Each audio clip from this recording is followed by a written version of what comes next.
హరే రామ హరే కృష్ణ. అందరూ ఎలా ఉన్నారు? బాగున్నారని కోరుకుంటున్నాను. ఈరోజు నా సంకల్ప యాత్రలో మనం 1వ చాప్టర్ 20వ శ్లోకం దగ్గర ఉన్నాము. శ్లోకం ఇలా చెప్పబడుతుంది: తన్ సమిస్కాయ స కౌతున్య సర్వం బంధున్ అవస్థీన్ కుప్రియ పరివిస్తో విస్తదాన్ ఇదం అబర్వైత్.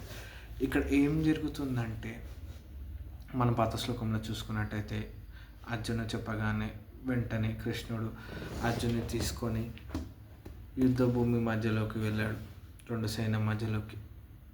పాత శ్లోకంలో మాట్లాడినట్టు అర్జునుడు తన మిత్రులని బంధువులని రెండు సేనల దిక్కు చూసి బాధపడ్డాడు.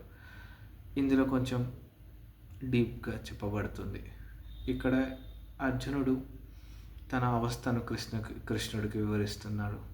ఓ కృష్ణ, నా బంధుమిత్రులని ఈ యుద్ధ భూమిలో చూసి నా ఒళ్ళు కంపిస్తుంది, నా నోరు పడిపోయింది, నా చెయ్యి లేవటం లేదు, నాకు యుద్ధం చేయాలని లేదు అన్నట్టుగా కృష్ణుడితో అర్జున్ చెప్పాడు. ఇందులో మనం ఏం గమనించవచ్చు? కొన్నిసార్లు మన ధర్మాన్ని బట్టి మనం కొన్ని నిర్ణయాలు తీసుకోవాల్సి వస్తుంది.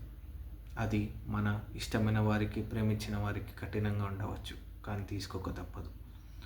అలాంటి సమయంలో అర్జునుడే కాదు, మనమైన ఏం తోచకుండా ఏం చేయని స్థితిలోకి వెళ్తాం. దీని నుంచి ఎలా బయటపడాలో అని కృష్ణుడు ఎలా చెప్తాడో రానున్న శ్లోకాలలో చూద్దాం. శ్లోకం తప్పుగా చదివితే క్షమించండి. హరే రామ హరే కృష్ణ హరే రామ హరే